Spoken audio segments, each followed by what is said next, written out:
नमस्कार, मैं हूं आपके साथ मयंक मिश्रा और जो खबरें आ रही हैं उसके मुताबिक ईरान और अमेरिका दोनों जबरदस्त जंग की तैयारी में जुटे हुए हैं। जहां एक और अमेरिका ने जितने अपने 19 जहाज खड़े हैं उन सभी जहाजों पर मिसाइल्स पहुंचानी शुरू कर दी है और दूसरी तरफ ईरान ने भी अपनी सुरंगों से मिसाइल्स निकाल दी हैं, नए लॉन्चर्स निकाल दिए हैं। लेकिन इसी बीच एक बड़ी खबर, एक ऐसी खबर जिसका जिक्र शायद आपने पहले सुना हो ना सुना हो, मैं बताना चाहूंगा आपको। यूनाइटेड नेशंस में ईरान के एम्बेसडर जो है उनकी तरफ से एक बड़ा आरोप लगाया गया।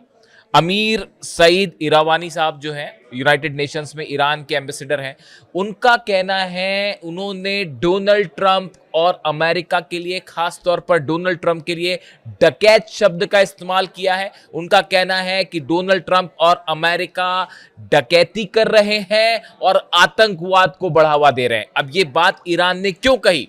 ये बात ईरान ने इस रेफरेंस में कही। ईरान का कहना है जिस तरह से अमेरिका ने हॉर्मूज को ब्लॉक कर रखा है, ईरान के जहाजों को रोका जा रहा है, ये आतंकवाद को बढ़ावा देने जैसा है।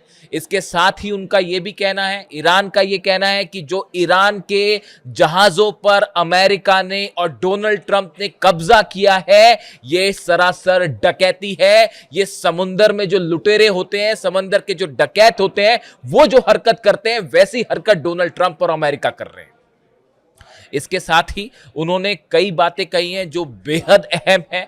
देखिए, अमीर सईद इरावानी जो एम्बेसडर हैं ईरान के, वो अपनी हर बात को बड़ी साफगोई से रखते हैं और बड़े एग्रेसिवली रखने के लिए जाने जाते हैं। और यूनाइटेड नेशंस में उन्होंने ये बात कही है, एक चिट्ठी लिखकर ये बात कही। उनका कहना ऐसा है कि अमेरिका ने जिस तरह से ब्लॉक कर रखा है हॉर्मूज को, अब ईरान को पूरा अधिकार है इसका जवाब देने का। बात नंबर एक, इशारे समझिए क्या कह रहा है ईरान। दूसरी तरफ वो ये कह रहे हैं कि जिस तरह से जो कब्जे में लिया गया ईरान के जहाजों को, जो अमेरिका की नेवी ने कब्जे में लिया है, यह पूरी तरह से गैर कानूनी है और इंटरनेशनल लॉ की धज्जियां उड़ा रखी है अमेरिका ने। यह पूरी तरह से दादागिरी है और यह पूरी तरह से असंवैधानिक है। ईरान के अब तक 2 जहाज ऐसे हैं जिन पर हमला किया गया अमेरिका की तरफ से। इसको लेकर ईरान बेहद गुस्से में है। तो यह बात यूनाइटेड नेशंस में रखी गई कि यह डकैती की तरह है और एक डकैत की तरह अमेरिका व्यवहार कर रहा है, डोनाल्ड ट्रंप जो है वो व्यवहार कर रहे हैं। बात नंबर 1। बात नंबर 2, एक बड़ी बैठक फिर से हुई है व्हाइट हाउस में, जिसमें डोनाल्ड ट्रंप मौजूद थे, मार्को रूबियो मौजूद थे, पीट हेग्सेथ मौजूद थे। अमेरिका की सेना से जुड़े हर बड़े अधिकारी को उसमें शामिल किया गया और इस बैठक में 2-3 ऑप्शंस पर विचार हुआ कि अब क्या करना है। उसके बारे में शॉर्ट में जानना जरूरी है कि डोनाल्ड ट्रंप क्या करना जा रहे हैं अब आगे। देखिए, पहली बात तो ये कही गई, ईरान की तरफ से जो प्रस्ताव आया है, ईरान ने अपने प्रस्ताव में साफ कर दिया है कि पहले जो जहाज लेके खड़े हैं, आप ये जहाजों को यहां से हटाइए तो हम हॉर्मूज खोल देंगे। न्यूक्लियर डील पर अभी कोई बात नहीं होने वाली, यूरेनियम पर अभी पहले दौर में कोई बात नहीं होगी, पहले आप ये जहाज हटाइए, उसके बाद बात की जाएगी। ये प्रस्ताव डोनाल्ड ट्रंप को मंजूर नहीं है। तो अब पहले ही जो रणनीति तैयार की गई है डोनाल्ड ट्रंप की तरफ से, वो ये कि जिस तरह से अभी ईरान को घेर के खड़ा रखा गया है, अपने जहाजों को, हॉर्मूज को जिस तरह से घेर कर रखा गया है, कुछ दिन तक, आने वाले कई और दिनों तक इसी तरह से घेर कर खड़ा रहा जाए। ये पहली थ्योरी थी, पहला ऑप्शन डोनाल्ड ट्रंप के सामने। डोनाल्ड ट्रंप ये चाह रहे हैं कि ईरान का जो ऑयल है, मैंने आपको कल अपने पिछले वीडियो में बताया था कि ईरान के जितने ऑयल वेल्स हैं, कुएं हैं, वो पूरे फुल हो चुके हैं, क्योंकि एक्सपोर्ट बहुत कम हो रहा है। ईरान में बहुत तेजी के साथ जो कुएं हैं उनमें बहुत तेजी के साथ ऑयल बनता है, ऊपर की तरफ आता है, वो फुल हो गए हैं। तो ऐसे हालात में वो कुएं पूरी तरह से खराब हो सकते हैं। अगर कोई भी कुआं पूरा भर जाए तो और उसमें पानी मिल जाए या किसी तरह का कंटामिनेशन हो जाए तो खराब हो जाता है कुआं, हमेशा के लिए बंद करना पड़ता है उसको। इस सूरत हाल में उसको खाली करना जरूरी है। तो ईरान ने अपने ही ऑयल में निकाल के कई जगह आग लगानी पड़ी। तो अमेरिका की कोशिश है कि ईरान को पूरी तरह से जो है इकोनॉमी को और बुरी तरह से नुकसान पहुंचाया जाए। पहली रणनीति यानी कि घेर के खड़े रहो। उसके अलावा दूसरा ऑप्शन यह है कि पहले घेर के खड़े रहिए और फिर धीरे से हमला कर दीजिए। यह दूसरा ऑप्शन था जिस पर चर्चा हुई। तीसरा ऑप्शन यह है कि जिस पे ईरान की जो सेना है, मैंने आपको पहले ही कहा, अहमद वाहिदी साहब वो शख्स हैं, ईरान की सेना पूरी तरह से कंट्रोल में, और ईरान की सेना ने मन बना दिया है कि अमेरिका के सामने हम एक इंच भी नहीं झुकेंगे। जो जनता बोलेगी वैसा ही होगा, और जनता का मूड आप जान रहे हैं। ईरान की जो जनता है उसका मूड बेहद एग्रेसिव है और वो किसी भी तरह से कोई डील वील के पक्ष में नहीं है। देखिए मेरे से मैं अब चूंकि डील की एक बार फिर बात हो गई है, तो कल मैं एक कमेंट पढ़ रहा था, संभवतः पाकिस्तान के मेरे किसी व्यूअर ने जो है वो कमेंट भेजा और उन्होंने मुझसे ये सवाल किया कि आप पाकिस्तान में जो डील की कोशिशें हो रही हैं पाकिस्तान की तरफ से, अमेरिका और ईरान में डील हो जाए, आप इन कोशिशों के आप इनका विरोध क्यों करते हैं? इस कोशिश का क्या पाकिस्तान में ये कोशिश हो रही है इसलिए आप विरोध करते हैं इसका? देखिए मैं आपको कहना चाहूँगा कि ये डील इस्लामाबाद में हो या बातचीत इस्लामाबाद में हो या ओमान में हो या जिनीवा में हो, पहले जो 6 दौर की बातचीत हुई वो तो पाकिस्तान में नहीं थी। तब भी मेरी ये राय थी कि इस डील के जरिए सिर्फ ईरान को धोखा देने की कोशिश है, और ये मेरी ही राय नहीं थी, ये ईरान के सुप्रीम लीडर अली खामनेई साहब की भी राय थी। मैं अभी सुप्रीम लीडर की जब भी बात होती है तो अली खामनेई साहब ऐसा लगता है कि अभी भी वही सुप्रीम लीडर हैं, तो वो कभी ऐसी मिस्टेक हो जाए तो उसको अन्यथा ना ले आप। तो मैं यही मान के चलता हूं कि अभी भी अली खामनेई साहब ही सुप्रीम लीडर हैं और उन्हीं के राह पे ही पूरा ईरान चल रहा है साहब। तो देखिए वो खुद इस बात को बोल के गए थे, आप उनके एक्स मीडिया पे जो वीडियोस पड़े, जो एक्स पर उनके जो पोस्ट हैं आप वो देख लीजिए, आप उनके वीडियोस देख लीजिए, वो हमेशा यही कह रहे थे शुरू से आखिरी तक कि इनसे बातचीत करने का कोई मतलब नहीं होगा क्योंकि अमेरिका की नीयत अच्छी, साफ और ट्रांसपेरेंट डील करने की नहीं है। अरे आप कुछ समझिए इस बात को, जो ईरान के सुप्रीम लीडर को अगर निशाना बना सकते हैं, उन पर कैसे विश्वास किया जाए? ये बात मैं नहीं कह रहा, ये बात ईरान की जनता कह रही है। विश्वास करने का तो सवाल ही नहीं उठता दूर दूर तक। आपको डील का कौन सा फ्रेमवर्क ये समझ में आ रहा है जिसमें जो है एक फ्री एंड फेयर डील की आप उम्मीद कर रहे हैं? बताइए मुझसे, फ्री एंड फेयर डील कैसे हो सकती है? ईरान का कहना बड़ा साफ है, भाई न्यूक्लियर एनर्जी रखना हमारा अधिकार है, हम पीसफुल काम के लिए अपनी न्यूक्लियर एनर्जी चाहते हैं, अपना यूरेनियम चाहते हैं, हमारे साइंटिस्ट ने उसको डेवलप किया है और ये हमेशा से ईरान कहता रहा। ईरान ने तो वो समझौता भी नहीं तोड़ा था जो 2015 में हुआ था बराक ओबामा के समय और बाकी देशों के साथ ईरान ने समझौता किया था। उसे किसने तोड़ा था? डोनाल्ड ट्रंप ने तोड़ा था उसको। डोनाल्ड ट्रंप जब पहली बार सत्ता में आए थे तब उन्होंने तोड़ा था उसको, ईरान ने तो नहीं तोड़ा था। अली खामनेई साहब इस बात को जानते थे कि हमला होने वाला है साहब, और वो इस बात को बोल के गए हैं कि अमेरिका के साथ बातचीत का कभी कोई नतीजा नहीं निकल सकता। और ये भी एक ऑप्शन है अमेरिका के इसमें, जो मैं आपको ऑप्शंस गिना रहा हूं, इसमें एक ऑप्शन ये भी है कि अभी चूंकि फंस गया अमेरिका, तो अभी आप बातचीत शुरू कर दीजिए जैसा पिछली बार हुआ, और कुछ समय बाद जब आप एक कंफर्टेबल पोजीशन में आ जाए तो फिर से हमला कर दीजिए ईरान पे। यही तो तमाशा चल रहा है पिछले, आप क्या समझ नहीं पा रहे ये क्या हो रहा है? पिछले समय से पहले 12 दिन की जंग हुई, फिर उसके बाद जो है 6 दौर की बातचीत हुई और बातचीत के बीच में हमला कर दिया। क्या मतलब इस बात का? तो क्या करे ईरान? अपना न्यूक्लियर अधिकार छोड़ दे? ईरान अपना यूरेनियम छोड़ दे? क्या करे ईरान? सरेंडर कर दे? क्या करना चाहिए ईरान को? यहां ईरान की जीत हुई है, और कम से कम मेरी समझ तो साहब यही कह रही है कि ईरान ने जबरदस्त जीत हासिल की है। होना तो यह चाहिए कि ईरान को, मुझसे पूछा जाता है कई बार कि ईरान ने क्या करना चाहिए, ईरान को पहले एक प्रेस कॉन्फ्रेंस करनी चाहिए तेहरान में, और उस ईरान के राष्ट्रपति उसमें शामिल हो, अब्बास अराक्ची साहब शामिल हो, सेना के प्रतिनिधि शामिल हो, और एक बड़ा अनाउंसमेंट किया जाए कि इसमें ईरान की जीत हुई है। पूरी दुनिया के सामने बात बताई जाए कि किस तरह से हमने अमेरिका को पूरे अरब देशों में एक एक ठिकाने उड़ा दिए, उनके जितने बेसिस थे। मैं आपको बताऊंगा पेंटागन क्या कह रहा है। पेंटागन ने हाथ जोड़ दिए, कह रहा है कि साहब हम ईरान की मिसाइल्स का मुकाबला नहीं कर सकते। ये रिपोर्ट आई है पेंटागन की कि जो हाइपरसोनिक मिसाइल्स हैं खुर्रमशेर और फतह 2, इसका और सेजिल का मुकाबला अमेरिकन डिफेंस सिस्टम नहीं कर सकता। ये रिपोर्ट पेंटागन ने सौंपी है डोनाल्ड ट्रंप को। और बताइए, आप जाके पढ़ लीजिए न्यूयॉर्क टाइम्स क्या कह रहा है और वॉल स्ट्रीट जर्नल क्या कह रहा है और वहां के अखबार क्या छाप रहे हैं इसके बारे में। तेहरान में एक तो प्रेस कॉन्फ्रेंस होनी चाहिए, जीत का अनाउंसमेंट होना चाहिए, और ईरान को, पूरे सभी देशों को, यूनाइटेड नेशंस के जितने देश हैं 200 देश, उनको यह बताना चाहिए ये बात कि हमने हॉर्मुज बंद नहीं किया। ये दादागिरी किसकी हो रही है ये बताना चाहिए ईरान को सबके सामने कि हम यहां से जहाज निकलने को देने के लिए तैयार हैं, लेकिन ये घेर के कौन खड़ा हुआ है? ये दादागिरी कौन कर रहा है? ईरान तो नहीं कर रहा। ईरान तो हमला करने नहीं गया था किसी देश पे, तो फिर ईरान डील क्यों कर ले? बताइए, ईरान क्यों झुक जाए? ईरान में कहा न्यूक्लियर पावर, पुतिन को तो कोई दिक्कत नहीं है वहां पे न्यूक्लियर प्लांट लगाने में, मिल गया वहां पे। क्या ईरान में कौन सा न्यूक्लियर बम मिल गया? बताइए, मिल गया कोई न्यूक्लियर बम?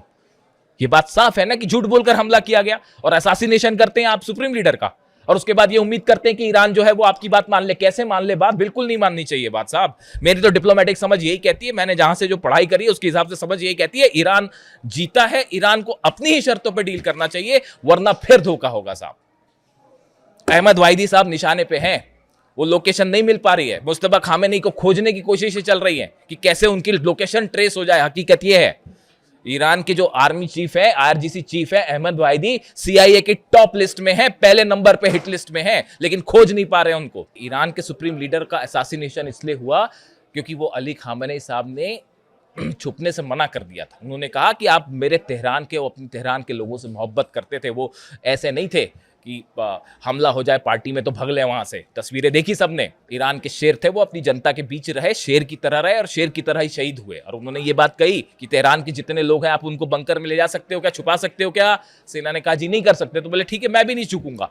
अगर अली खामेनी साहब चाहते तो दुनिया में किसी की हिम्मत नहीं थी कि उनको खोज लेता और उन पे हमला कर देता, सवाल ही नहीं उठता। समझे आप? तो मैं आपका जो जवाब दे रहा था, जो एक भाई साहब ने जो कमेंट किया, देखिए इससे कोई फर्क नहीं पड़ता कि बात इस्लामाबाद में हो रही है कि ओमान में हो रही है कि जिनेवा में हो रही है कि यूनाइटेड नेशंस में हो रही है, कहाँ हो रही है। सवाल ये है, जब दो पक्ष बात करने बैठे हैं तो क्या दोनों पक्ष, अमेरिका इस बात को तैयार है, ईरान के अधिकारों को स्वीकार करने के लिए तैयार है? जब तैयार ही नहीं है तो डील कैसे हो सकती है? मिसाइल्स नेतन्याहू ये डील होने ही नहीं देंगे कभी। जो मिसाइल्स ने इजराइल का जो हाल किया, उसके बाद जब तक वो मिसाइल्स हैं ईरान के पास तब तक बात खत्म है। नेतन्याहू का प्लान सफल ही नहीं हो पाएगा। नेतन्याहू डील होने ही नहीं देंगे। आप बात करते रहिए, कुछ करते रहिए। और एक बार आपने यूरेनियम सौंप दिया, एक बार ईरान ने अपना यूरेनियम सौंप दिया, उसके बाद तो पता नहीं फिर क्या होगा। फिर आप समझिए, इतनी तो समझ सबकी होनी ही चाहिए। तो सवाल इसलिए ये नहीं है कि जो मैं एक दर्शक है उनकी इस बात का जवाब देना चाहता हूँ, सवाल ये नहीं कि डील कहाँ हो रही है या क्यों हो रही है। सवाल ये है कि नीयत क्या है डील करने वाले की। यही बात अली खामेनी साहब कह रहे थे। और देखिए फिर आगे बढ़ते हैं, ये भी एक है ना ऑप्शन है इसमें कि आप जो है पहले बातचीत करिए और फिर उसके बाद अपनी सुविधा के हिसाब से हमला कर दीजिए। ये चौथा ऑप्शन उस मीटिंग में डिस्कस किया गया। और एक पांचवा ऑप्शन भी डिस्कस किया गया है मीटिंग में, जो सोर्सेज बता रहे हैं, और वो ये कि साहब अमेरिका जो है अपनी जीत घोषित कर ले और अपना लाव लश्कर लेके फिलहाल निकल ले। क्योंकि हो क्या रहा है, अमेरिका में चुनाव होने हैं, अमेरिका में मिड टर्म्स जो है उसमें डोनाल्ड ट्रंप को ये साबित करना है कि भाई मेरी पॉपुलैरिटी बनी हुई है, जबकि वो घट गई है, वो 37% तक पहुंच गई है। तो अब ऐसे में ये लगातार दबाव बढ़ता जा रहा है, भाई पूरी वर्ल्ड की इकॉनमी प्रभावित हो रही है। बड़ी सिंपल सी बात है, सिर्फ तेल का सवाल नहीं है, बड़ी सारी चीजें हैं। पूरी आईटी इंडस्ट्री इससे हर्ट हो रही है। सेमीकंडक्टर बिजनेस जो है चाइना का, ताइवान का, वो हर्ट हो रहा है। पूरी दुनिया का इस पर असर हो रहा है। इलेक्ट्रॉनिक सामानों पर असर हो रहा है। तो इसका बड़ा असर है और दबाव है डोनाल्ड ट्रंप पे। तो एक ऑप्शन ये भी डिस्कस किया गया कि भाई हम अपनी जीत घोषित करेंगे, हम जंग जीत गए और डोनाल्ड ट्रंप अपने जहाज लेके फिलहाल निकल ले, आगे फिर देखा जाए क्या करना है। लेकिन इसमें यह भी फिर कैलकुलेशन किया गया कि भाई ईरान की क्या प्रतिक्रिया होगी, अगर हम बाहर निकल गए तो फिर ईरान क्या करेगा, कहीं इसमें हमारी बड़ी हार ना मान ली जाए और फिर और बुरा हाल ना हो जाए। तो ये कई सारे ऑप्शंस हैं जिस पे चर्चा हुई, लेकिन अब वो मैटर नहीं करता।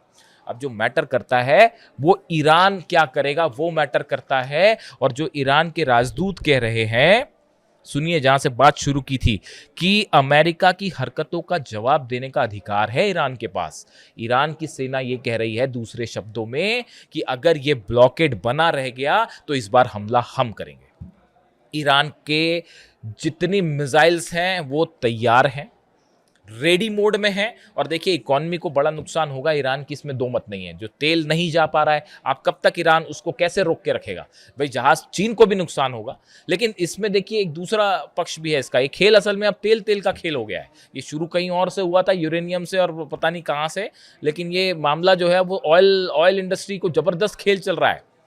अमेरिका जो है उसका ऑयल बिजनेस, आप देखिए बैलेंस शीट चेक करिए कि अमेरिका ने कितना तेल बेच दिया पिछले एक महीने में। तेजी के साथ अमेरिका का तेल मार्केट में बिकना शुरू हुआ है, खासकर वो वेनेजुएला से निकाला जा रहा है। कब्जा अमेरिका का उस पे, अब ईरान का तेल जा नहीं पा रहा है, तो अमेरिका का ऑयल बिजनेस भी जो है वो तेजी से ग्रो कर रहा है। एक उसका नतीजा ये भी है, अमेरिका जो है, चीन जो है उसको नुकसान हो रहा है, रूस का भी तेल तेजी से बिक रहा है। तो इसमें कई सारी चीज़ें हैं। ये एक ऑयल वॉर भी चल रहा है, बहुत ज़्यादा दिन नहीं चलेगा, लेकिन ये सिचुएशन नहीं चलेगी। ईरान की तरफ से साफ कर दिया गया है कि साहब अगर ये जहाज़ नहीं हटाए तो इस बार हमला हम करेंगे। और ये निश्चित रूप से ज़्यादा दिन सिचुएशन नहीं चलेगी। आप देखिए ये जो है हालात, अगले एक दो दिन के अंदर ये बात तय हो जाएगी कि मामला किस तरफ जा रहा है, ट्रंप का रुख क्या है। और अगर ट्रंप यहीं पर रोक के खड़े रह गए ज़्यादा दिन तक, तो ईरान की सेना, जनता वैसी गुस्से में है।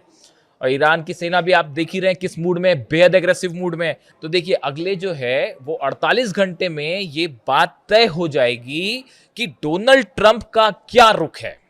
देखिए डोनाल्ड ट्रंप क्या फैसला लेंगे वो ये बात डिसाइड करेगा कि मामला किस तरफ जा रहा है।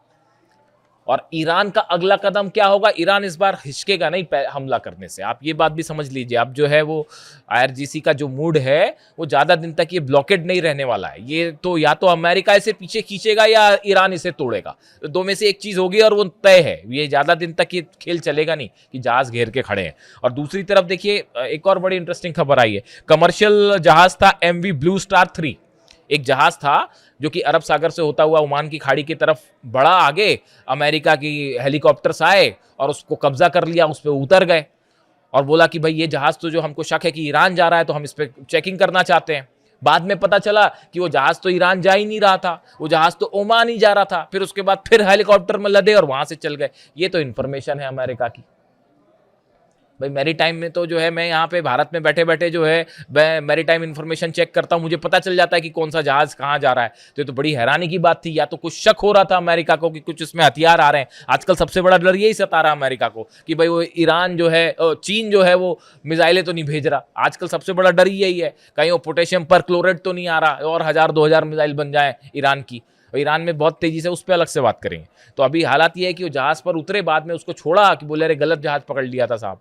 तो ये हालात है। और दूसरी तरफ जो है पेंटागन की रिपोर्ट आई है कि हाइपरसोनिक मिसाइल्स तो रोकना बड़ा मुश्किल है। पेट्रियट और थार्ड खत्म है और जो नए एडवांस मिसाइल्स हैं उनको रोकना मुश्किल है। और ईरान कह रहा है अब की बार हम नई मिसाइल से हमला करेंगे, नई मिसाइल्स तैयार हैं। और वही रिवर्स इंजीनियरिंग भी शुरू हो रही है, उस पर भी अलग से बात करेंगे एक बार कि वो बंकर बस्टर बम गिरे, जो मिसाइल्स गिरी जो फटी नहीं अमेरिका की, उस पर बढ़िया से रिसर्च हो रही है ईरान में। और वैसी तकनीक की मिसाइल्स तैयार हुई, टॉमहॉक अब ईरान में बनेगी, आप देखिए बिल्कुल उसी कैपेसिटी की। और पता नहीं किसको किसको जाएंगी, पता चला हिजबुल्ला के पास भी पहुंच गई और हूती के पास भी पहुंच गई, कुछ भी हो सकता है। तो देखिए हालात ये है कि जबरदस्त तनाव है। यूएई भी ओपेक से बाहर आ गया है, आपने खबर देखी वो ओपेक से बाहर आना। यूएई और अरब वो दोनों के बीच में भी अब खेल शुरू हो गया। ये ऑयल वाला मामला जो देखिए हालात, चीजें बिगड़ गई हुई है, मिडिल ईस्ट का समीकरण बिगड़ गया है। और ये बात तय हो चुका है कि अब यहाँ पर ईरान को आप दबा नहीं सकते। अब ईरान कम से कम मिडिल ईस्ट के आसपास की कंट्री में सबसे बड़ा देश बन के उभरेगा, इसमें कोई शक नहीं है। वीडियो कैसा लगा कमेंट करके बताइए। देखिए मैं अपने व्यूज रखता हूँ, अगर आपको असहमति होती है तो आप कमेंट करके बताइए कि आप असहमत हैं, लेकिन मैं अपने हिसाब से अपने व्यूज रखता हूँ। वीडियो कैसा लगा कमेंट करके बताइए। Thank you so much.